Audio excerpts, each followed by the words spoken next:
2 of this series. Please go back and watch part 1 if you haven't seen it yet. It's just over a minute long.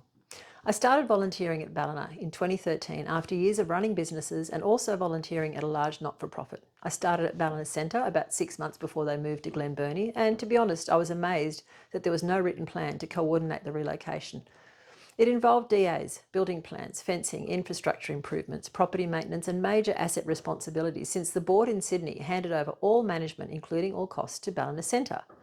Considering there was no written plan, the committee and volunteers were doing an incredible job. The move happened and problems were more or less solved as they came up for a while. Even before the move, though, it was clear that things weren't all rosy. Like all centres, there were disagreements and tension. Volunteer groups on the 3 different days operating had different ideas. I learned that this is pretty typical for centres that operate more than 1 day a week. I also learned that centres throughout the state differed considerably. Some operate for 10 sessions a year. Others work 6 days a week. Some don't own any horses, others own herds. Some centres have loads of volunteers, others just a few. The centres all operated under their own committees, and yet the board of directors was an overarching group. I couldn't find any of the reference material that explained what the organisation was doing long term. Beyond helping riders with disabilities, what was it trying to achieve? How were volunteers being supported? What vision did RDA have? What values did it hold?